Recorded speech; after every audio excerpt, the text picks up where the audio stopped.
Welcome to this video lecture of transportation of concrete. This is the third video lecture in series of concrete chain. Now, transportation of concrete is an important activity in the production of concrete. The time taken in transit should be a design parameter as it depends on the initial setting time as well as the requirement of workability up to the destination. Yeah, workability at the destination. And the method of transportation adopted at site should be decided in advance so that suitable admixtures can be selected during designing the concrete or during production of concrete. Now, there are various methods which are prevalent for transportation of concrete, such as mortar pen, wheelbarrow, handcart, bucket and ropeway, truck, mixer and dumper, belt conveyors, chute, pump and pipeline, skip and hoist, etc. So we have to decide the suitable method of transportation so that the concrete will reach in time and with the same workability which was required at the site. So if we discuss about the first method, that is mortar pan method, it is a labor intensive method and generally it is used for small work only. There are very less chances of segregation of the concrete. But in hot weather, since in this method the concrete is exposed to the atmosphere, that is why there is a substantial loss of water due to more exposure of concrete to the environment. The next method is wheelbarrow or hand cart method. It is normally used on ground level. For example, when we are constructing road or highway or pavement. So when there is a horizontal distance has to be covered, then wheelbarrow or handcart is used. Segregation can occur if transportation is done on rough road or road with pots and patches. But this problem can be minimized by using pneumatic tires. The next method is bucket and ropeway. A tower crane bucket and ropeway are the methods for transporting concrete above the ground level. In this method, crane is used. Crane is used to transport concrete horizontally as well as vertically. Even if the plane is inclined, then also by using crane, this method can be used. Now, since we are using this method in horizontal plane, in vertical plane, and in inclined plane, that is why this method is also known as two-dimensional or three-dimensional transport method. Now, in this method, the crane itself consists of a skip or bucket for containing the concrete. Ropeway bucket are more suitable for concrete work in a valley. Suppose that you have to do concreting in a valley, then generally we used ropeway method, or at dam site, pier in the river, and over some obstruction. There are various types of cranes available according to the specific use on the site. There you can control the height or radius of operation. For that purpose, lower height crane are used or lower crane are used. Some ropeway are bucket mounted, some are derrick crane, wheel mounted, a hydraulic crane, etc. Now, if next method is truck and dumper method. Dumpers and trucks are ordinary open steel tipping lorries which are used for long hauls, long distance. And this distance is horizontal at ground level. Generally, these are used for large concrete works only. But this method may cause segregation because of the jolting during transportation. Now, next method is belt conveyor method. In this method, it is used for small horizontal distance such as 5 meter to 10 meter. It can place large volume of concrete quickly where access is limited, where access is time taking or not possible also. But since in this the belts are in steep incline, so concrete may get segregation because the belt had to pass over the rollers.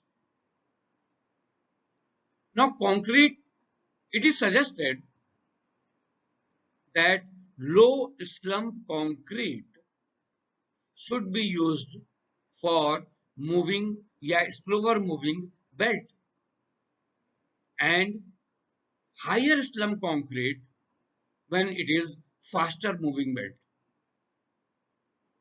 If this method used in adverse weather condition such as hot or windy, the long reaches of the belt must be covered. Then there are chances of evaporation of water from the concrete. If there is any breakdown of machine, then it will stop, then evaporation can be there. A large amount of concrete in the belt needs removal by other means, and the belt has to be cleaned and washed regularly. Next method is chute. It is adopted for transporting concrete from ground level to the lower level. It is used when the labor cannot reach the place of concrete due to less space, like trenches, or due to reinforcements. If there is a heavy reinforcement, then it is not possible for labor to go up to that point. But it is necessary that the surface where the concrete has to be placed should have some slope, but it should not be more flatter than 1 head horizontal to 2.5 vertical. In this method, concrete may get slightly compact without any separation or segregation. The next method is skip and hoist method. They are used for transporting concrete vertically for high-rise building construction. At ground level, skip is directly fed by the mixer, and at the discharging point, it discharges automatically or manually. Means some lever is there at that height, and he will take the material from the skip and use that material. Actually, skip is a travel on the vertical rail for transporting concrete. Another method is pump and pipeline.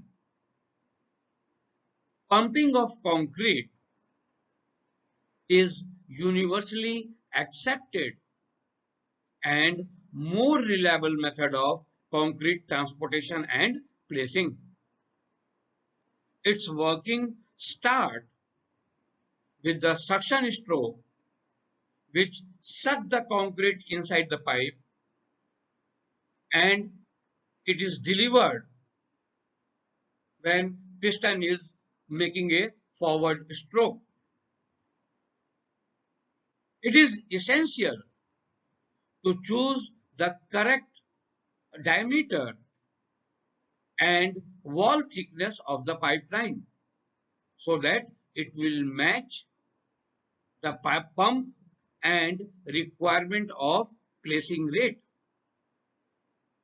For long horizontal distance, high pumping pressure is required for that large diameter pipe would be an ideal choice to account for less resistance to the flow.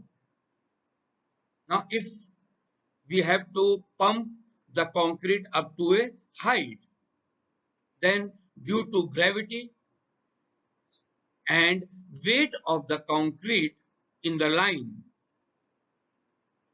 the smallest possible diameter should be used. Now the question it can be asked that how far concrete can be pumped. Actually, it depends on the type of the pump and the concrete mix design like slump or workability, etc. So if you select a high pressure pump and also give a proper attention to concrete mix or concrete mix design, then only you will be able to pump the concrete up to a height. This height can be 400 meter. Even at a horizontal distance, it can be 2000 meter. But remember one thing, that the pipe material should not be of aluminium because it can expand the concrete or it can modify the property of concrete. Next method is TREMI. This TREMI is generally we say it is a TREMI pipe. It has a diameter of about 20 centimeter and it is capable of easy coupling for an increase or decrease the length. In this method, a funnel is fitted to the top end from where we are pouring the concrete in that funnel or in that hooper, and the bottom end of the pipe is closed with a plug or a thick polyethylene sheet or such other materials, and then this TREMI pipe is taken below the water and made to rest at the point where you are going to place the concrete. Next method is transit mixer. It is one of the most popular equipment for transporting concrete over a long distance, mostly in RMC, ready mix concrete plant. Transit mixer is mounted on a truck. Generally, it has a capacity of 4 to 7 cubic meter and it is continuously rotating. It means that concrete is continuously agitated in the truck with 2 to 6 revolution per minute. In this mixer, in this transit mixer, a small pump is fitted on a truck mixer so that it can discharge the concrete. The concrete which is fed, it can be wet mix or dry mix both. This next method is monorail system. Generally, this method is used in industrial activities only, but at some places for concrete work also it has been used. This system consists of a track and a power wagon mounted on the single rail track, which can move at a speed of 80 to 90 meter per minute. Generally, this method is used in the construction of tunnels, dams, etc.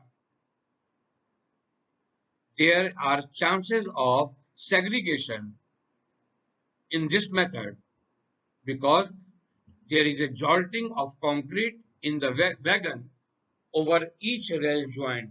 When there is a joint on the rails and when the wheel is rotating, then at such places jolting is there. Hence, wet mixes are not suitable for monorail system transport. Now, after watching this video lecture, we can understand that transporting concrete affects the quality of concrete, and as specified above, as we had discussed above, the successful transportation of concrete requires the careful management of various factors. Once the appropriate transporting equipment and methods are chosen and the important factors are addressed, now the concrete is ready to move on the next critical step known as placing. Thank you.